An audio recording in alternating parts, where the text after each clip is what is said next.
Hello and welcome to the Women in Motorsports program right here on the Grid Network. I'm Joe Samriega. With me we have Esha Floersch from Chaos in the Paddock, and we also have Emily Sharp joining us as well from the West Coast. Big race day for her, and of course next weekend over at Long Beach. And a big thank you to our Patreon investors, Colin, Michelle, Mark, Robin, David, Matthew, for investing in the Grid Network. Link in the video description to invest in the Grid Network, and of course, buy me a coffee, YouTube super chat. We'll thank you on the air, or we thank you on the air the next time if you give that once we go off the air. But Esha, Emily, let's get started with the F1 Academy season. Encourage everyone to visit gridnetworktv.com, our very much updated website. Esha Floersch F1 Academy recap there for both races, where this opening race weekend, I felt a lot of people anticipate Dorian Pin will leave with the points lead. 5-point lead over Maya Woog. Of course, Maya Woog with Ferrari, Dorian Pin at number 28 Ferrari.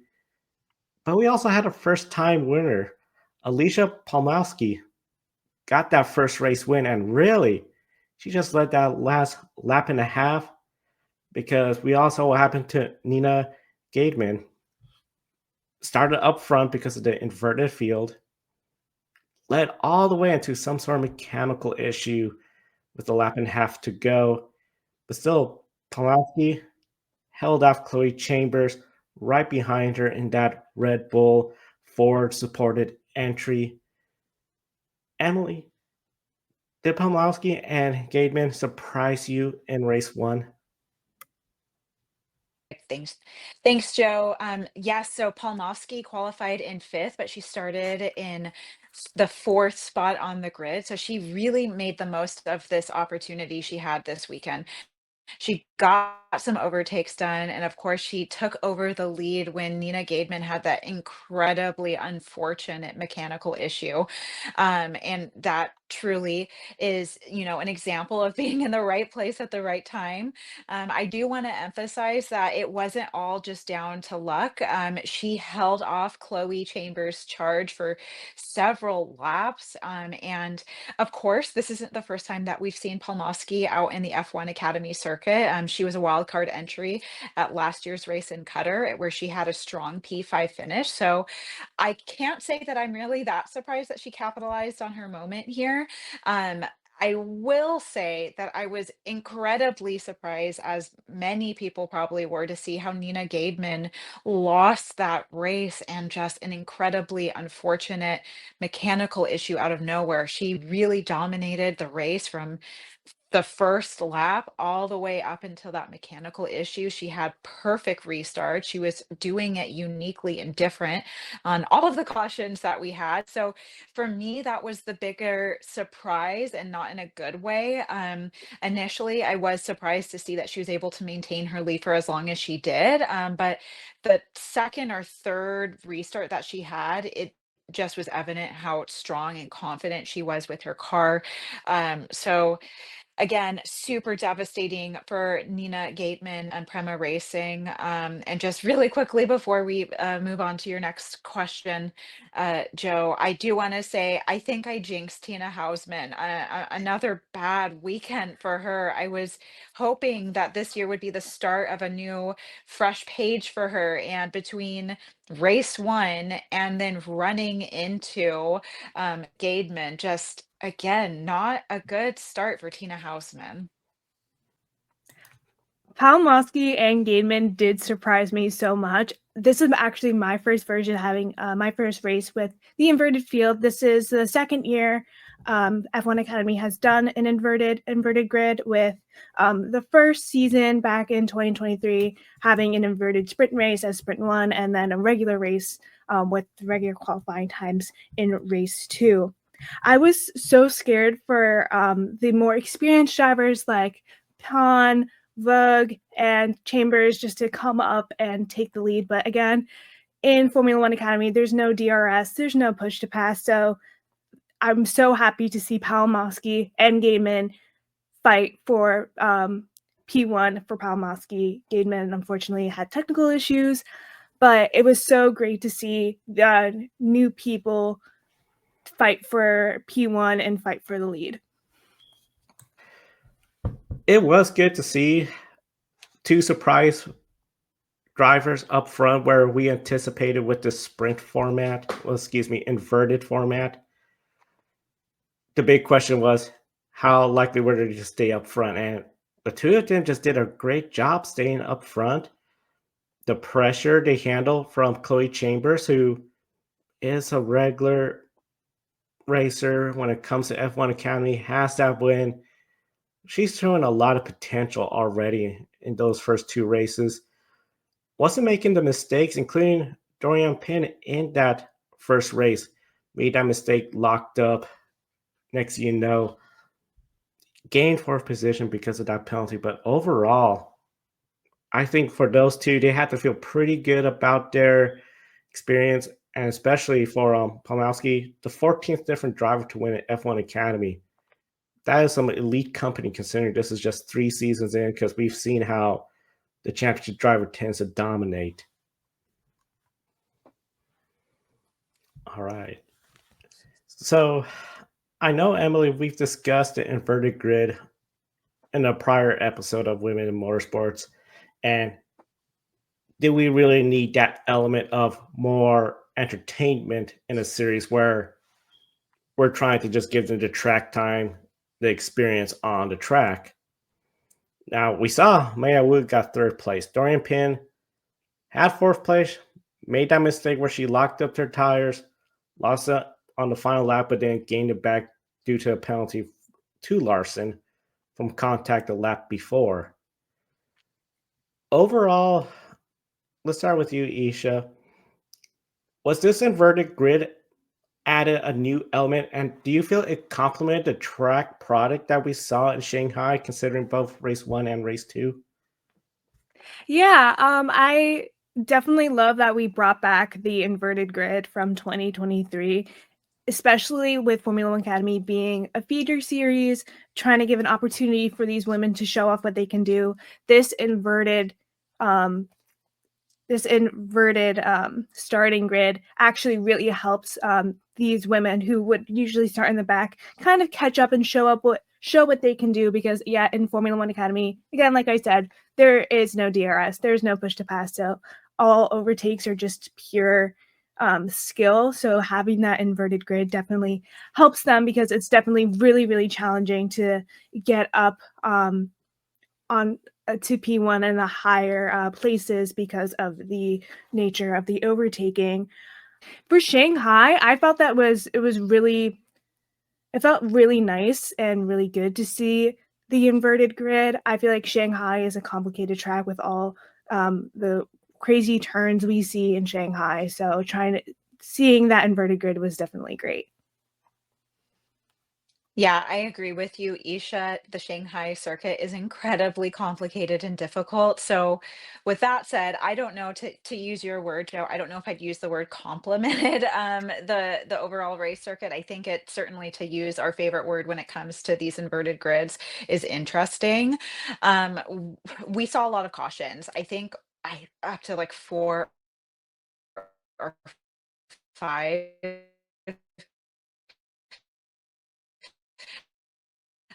So many of these ladies were going off in those corners, like trying this really long straightaway to get these overtakes done.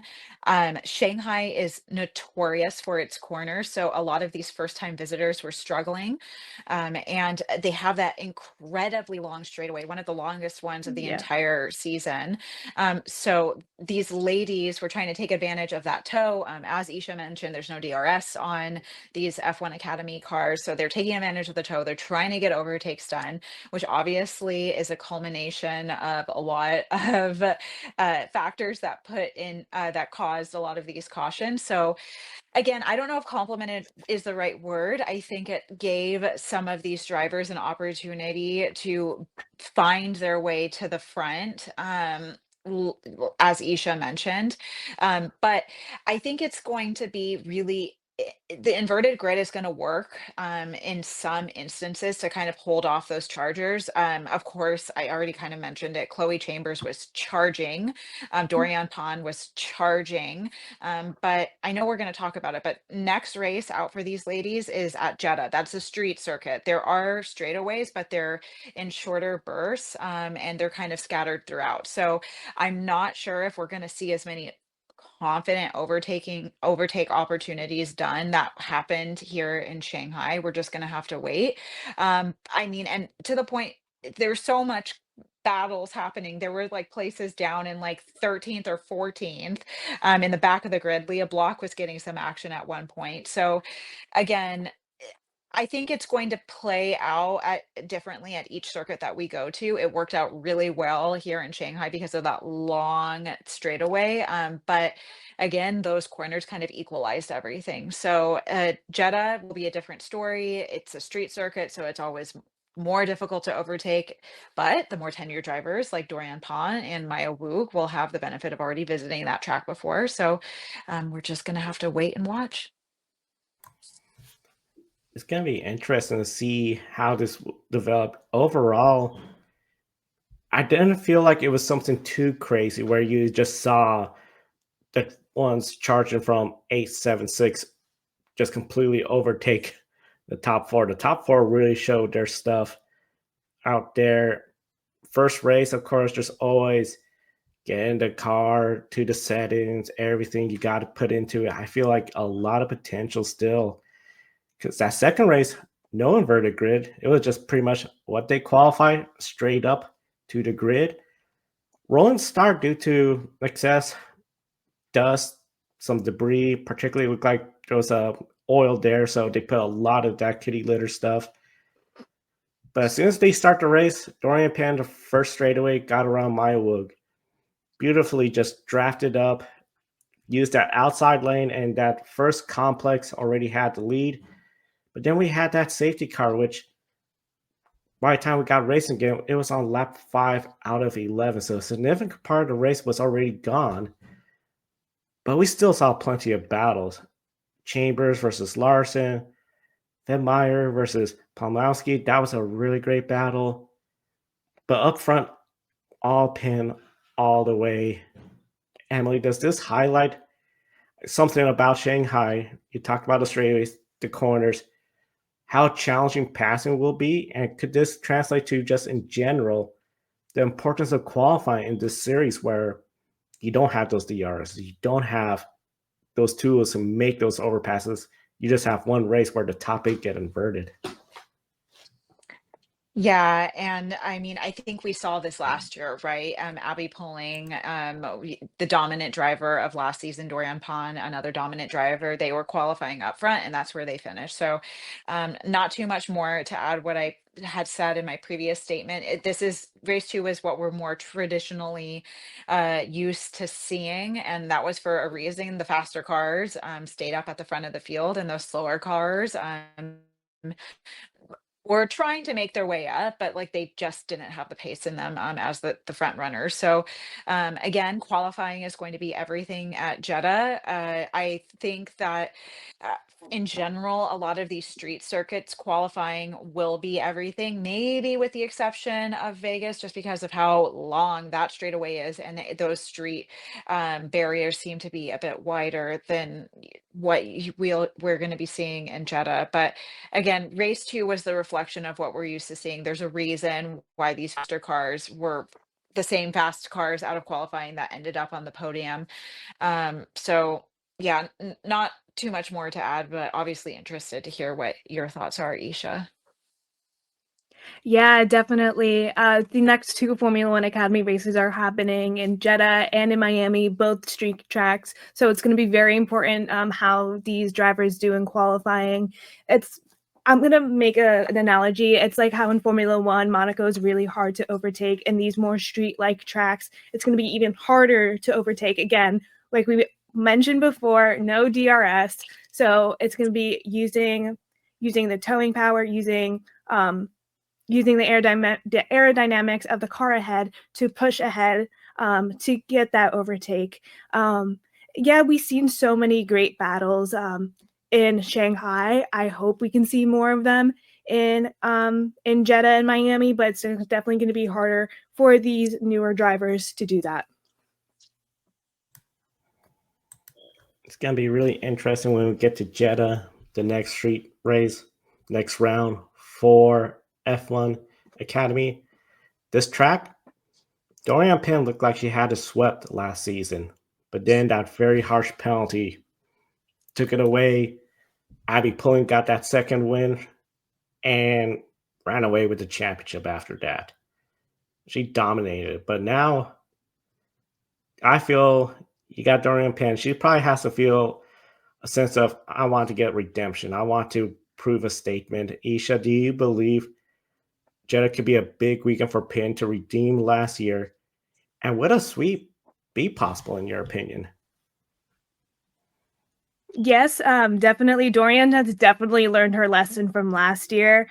And I feel like she's definitely up to challenge. She's a little bit more experienced driver, again, working with the Iron Dames. But I'm more scared about Maya Vug and Chloe Chambers possibly going faster in qualifying or overtaking. Those are really strong and also really powerful drivers that she needs to be wary of. But also, yes, I think she could take a sweep in Jeddah. Dorian Pan is a powerhouse of a driver, and I hope to see her in future series. And Le Mans, she was supposed to be in Le Mans last year, but she had an injury. But I definitely think she could take the win. She definitely learned her lesson from last year. Yeah. I agree. This is going to be a big weekend for Dorian to capitalize on mentally.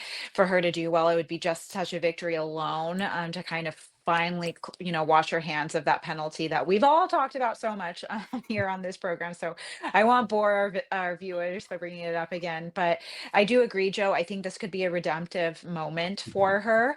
And she really has the opportunity to emphasize to all of us and all of the viewers that she is the dominant driver this year. I know we've been talking about Maya Wu. Obviously, Dorian has been a big part of that conversation, starting to bring up Chloe Chambers into the conversation as well. But if she has another strong weekend, I think she would start to soften some of those Maya Wu rumblings. Whether that's with one win or two wins in Jeddah, the opportunity is really hers. Do I think she's capable of sweeping? Absolutely. But again, it's really going to be dependent on where she starts in race one. I think we could probably expect her to line up in that 7th or 8th spot once again on the grid. And then I think it's really going to come down to the amount of cautions, how much she's going to be able to really, capitalize on those shorter burst straightaways. And again, if the race is riddled with cautions again, that's obviously going to limit her opportunity to get things done on the track. So we're just gonna have to see. It's certainly gonna be a challenge. She is going to be starting further back in race one. But when is it not a challenge in motorsport? So we're gonna have to wait and see. It's going to be a lot of fun race one just to see how that inverted grid is going to work out with Dorian Penn, most likely, like you said, 7th or 8th place. One driver I'm really going to be watching, Chloe Chambers, double podium so far this season. Fastest lap in that first race. 3rd in the standings. Wasn't contention for the race win in race number 1. Her and Maya Wook are the only two drivers with a 100% podium rate so far. So consistency. I know we talk about this in other forms of motorsports, that consistency will help you get championships, especially something like IndyCar. But here, F1 Academy has 2 champions have just flat out dominated, getting the most wins. Abby Pullen, just about podium, I think every race but one, just super dominant last year, Emily. Overall, do you anticipate that trend to continue of domination, or now that we have this for the grid, could we see consistency play an increased role in the outcome? Well, I do want to say, Joe, I think we're going to get a little bit of both with Chloe Chambers. I think we're going to get a year of Chloe Chambers domination and consistency from her. I just really quickly want to say, like, what a great weekend for her. She had such a great start in race one. And then again, she was fighting for that win with Polnowski. I feel like if she would have had one more lap, let alone a few more corners or maybe one caution, she would have had the opportunity to close that gap. Then let's go ahead and bring Maya Woog into the conversation. I know we previously chatted about it in our last show, but again, to your point, look at Alex Pillow and the conversations we've had around him. It's always shocking to hear like the amount of wins that he has. It feels like he has so much more because of how dominant he is in the championship standings. Um, oh my gosh, our newest office dog on the show with us. This is Stark. Uh, I'm home alone and he hates being alone, so I'm sorry. I Listen, and apologize. no, an ally to women in motorsport. So Yes. like I was saying, yes, the Alex Pillow effect of having really consistent performances, and I think we can expect that from both Chloe Chambers and Maya Woog. I just pulled up the standings. There is currently a 5-point difference between Dorian and Woog, and then there's a 2-point difference between Woog and Chloe Chambers. Of course, this is only after the first weekend, but like we've mentioned, Dorian had human moments last year. She made mistakes. She had injuries that nobody foresaw really taking her out of that fight. So if Woog and Chambers are really doing what they need to do in race one and getting themselves on the podium behind Dorian in race two, there is a math game to be played. And I really do think that, however you feel about the inverted grid, there is going to be more. An equalizing of the field to have a closer fight for the championship. So, again, great from Chloe Chambers. She was corners away. So if she did that in the first race of the season, let's see what the rest of the year holds for her. She really could be a dark horse in winning this championship. And yes, I'm very boldly after the first race saying winning this championship for someone other than Dorian Pan. I guess, as we said before, the inverted grid definitely adds a level of speculation and level of just change that we didn't see last year. Last year, we saw Abby Pulley absolutely dominate, take wins, take poles. But with this inverted grid, there's an opportunity for other drivers to catch up and get points where they wouldn't have gotten those points last year. I also do want to note on the inverted grid for race one, they do run the Formula One sprint race. The Formula One sprint race points. So it's less points for an inverted grid, but there's still points on the line. We definitely saw in race one, weekend one at Shanghai, Maya Woog and Chloe Chambers catch up. So I don't think we're going to see a true domination that we did last year, but it's obviously the first race of the year. We'll definitely get more information and acclimated more to these drivers as we see them in Formula One Academy. Maybe there could be a surprise rookie this year challenging Woog, Pin, and Chambers this year. So let's wait and see. A lot of talent on this grid. I was really surprised with the first race just to get another first-time winner. I'm hoping we see a lot more of that because this is definitely a showcase opportunity. Nothing wrong with the domination, but if we can make consistency a little bit more, shine the light on some of the other drivers trying to get up the F1 letter rank, I think that's a great win for everyone because it's going to be interesting to see how it's going to turn out. Jeddah, the next race weekend for F1 Academy. Let's switch over to United States, Indy NXT. Unfortunate news that came out since the last time we were on the air involving Sophia Floersch. Unfortunately, she is out of her ride. It appears sponsorship issues have allowed the deal to fall apart after just one race. We know Sophia brings a lot of media attention, her racing experience in Europe, and her brand, the Sophia name we've seen on the race cars, including sports cars. So this really came to a shock to me, Emily. Do you anticipate that a concern where the disappointment to see such an international driver with a big following lose the ride due to sponsorship issues. Yeah, I mean, it was quite a shock that I think nobody saw coming.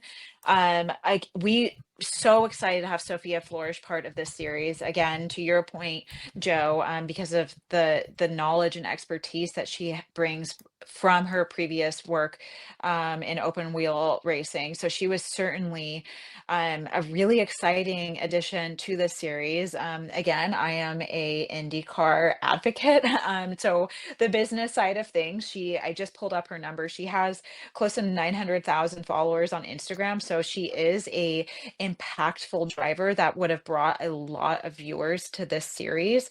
And she did excellent out of her first race.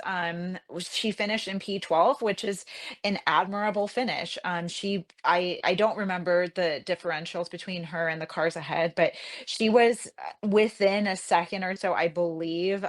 One of our viewers can fact check me if I'm wrong, where she ultimately finished. So she had, for the first race out, like she was trying to keep up with the leaders ahead of her. So to go back to your original question, it's incredibly disappointing that this fell through because of lack of sponsorship. I tried to do a deep dive on the Reddit forums, and it's very unclear, if this was due to lack of funding from that team, lack of funding that she was able to bring. It's very unclear and muddled. So I don't know. She is, we've talked about it, a very vocal driver.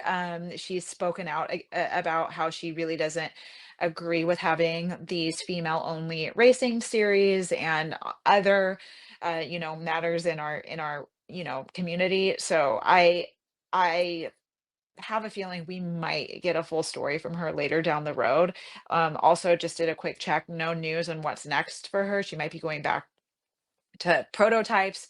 Unclear on what's next for Sophia Flourish, but obviously hopeful that this isn't the last we see of her because she really is a great talent. And man, such a bummer because she brought so much exciting to the Indy Next series. And in addition to that, she was a female driver that we could support and discuss on this program. So we'll be watching wherever she ends up. A super huge loss to the Indy Next series.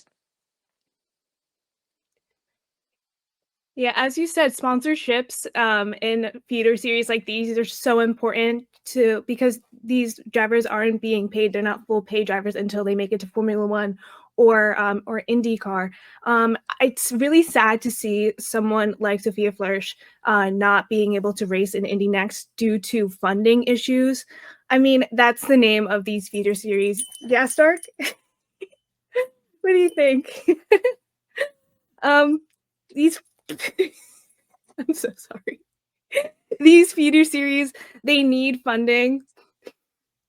You need funding from sponsors to even race in these to show off what they can do.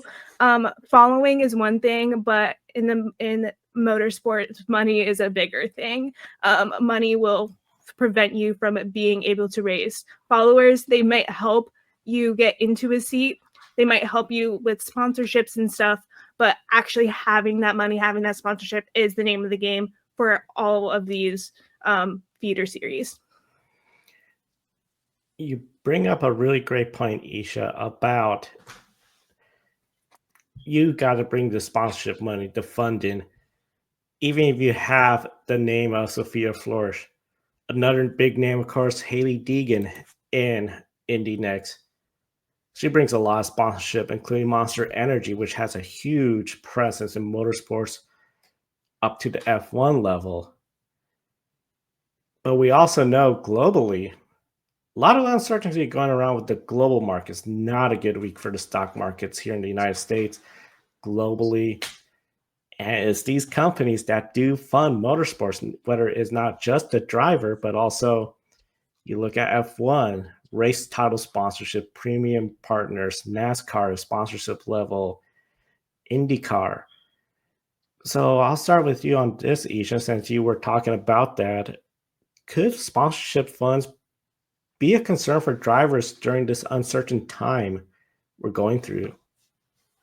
Yes, definitely. Like I said, money is the name of the game in motorsport. There's definitely drivers who do not come from affluent families that need these sponsorships to even race and to even have a chance to work up to each feeder series. So it's going to be an unfortunate situation where people who don't have the funding originally, like we've seen in Formula One, like Lewis Hamilton, and Esteban Ocon, the need of sponsorships is very important to bring up these drivers who have great talent, but just unfortunately do not have the money already to support themselves in the feeder series. Like I said, it's a very uncertain time. I know I'm scared of the market right now, but because it's uncertain, we just have to wait and see how everyone and each individual sponsor handles this situation.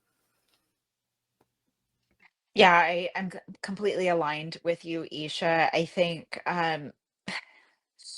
we're all very scared, not even apprehensive at this point of what is coming, the unknown of it all. And I think you bring up a great point, Joe. How is this going to feed into motorsports? At the end of the day, that is a business, and the priority of these sponsors. I'm just using Monster Energy because we're talking about Haley Deegan, but Monster Energy priority, a feeder series driver, the priority is going to shift. So I think ultimately, to Isha's point, some of these main attraction racing series like the Formula Ones, like the NASCARs, they will be I I'm not an expert in sponsorship dealings, but I would assume, they would be fine.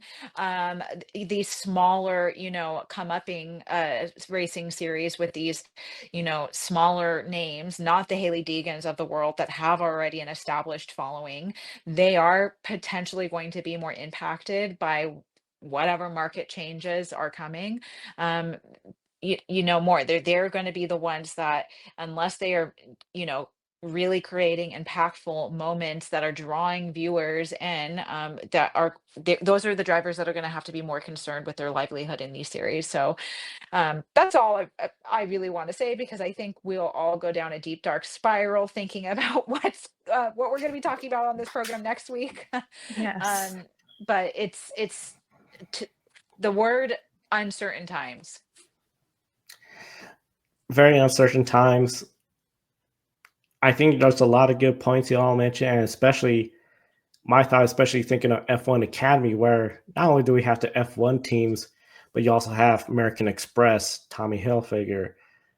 These sponsors, I feel, will be in it, and if you're in that seat, you should be in a good spot for the year. I don't see one of those sponsors pulling out early because of the uncertainty, and of course, on such a global stage compared to Indy Next, where Indy Next, yes, this is one step below IndyCar.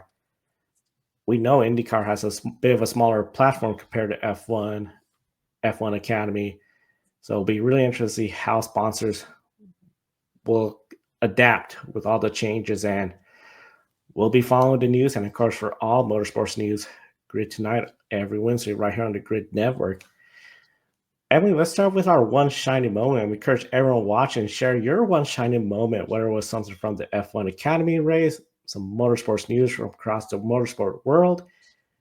Emily, what was your one shiny moment? Well, I think our viewers can probably get based on how like pumped up I am. But Chloe Chambers, what a performance from her this past weekend. Again, her race one start was electrifying. She got such a great start, and she was truly fighting for the win. And there's so much conversation about her this year. It's the first opportunity that we're seeing that Red Bull livery with that Ford sponsorship, partnership happening, and it just was literally F1 Academy is back. It's such an exciting start to the season for her. And I think just going along with the bigger conversation that we've had with Chloe Chambers, I think she's really going to be making a strong campaign for herself this year as someone to watch in the championship hunt. Before I'm cheating, I'm doing like 1.5 shining moments. I really quickly want to do a shout out to Kobe, our team. He shared some really awesome news that I just want to present. Ben from the NASCAR active here this morning. Ryan Newman, of course, NASCAR alum, someone that I grew up watching. His daughter, Brooklyn Newman, she's making her way through her racing career as well. Just announced that she's racing in the modifieds series and those very specific type of cars. So someone that certainly another young racer for us to watch here on this program. So looking forward to following another young star in the making.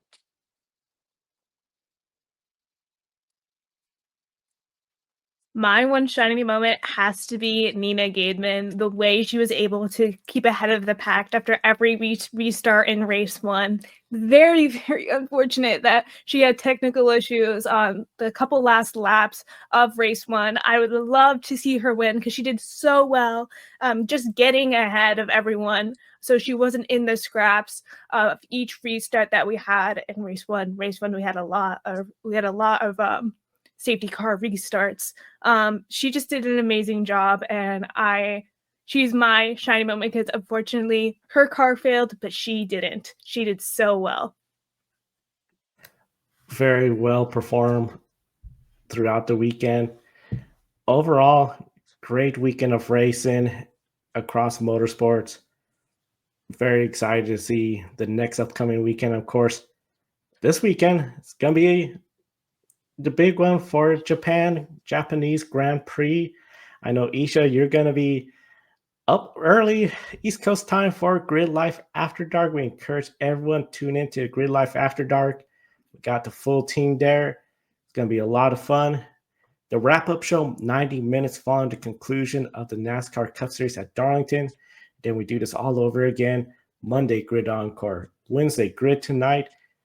Thursday, the NASCAR preview, and then we'll be back here again for Women in Motorsports to preview the Jeddah circuit for F1 Academy and the latest motorsports news from around the world. For Esha and Emily, I'm Joe. Thank you for tuning in today's program. We'll see you next time and enjoy the races.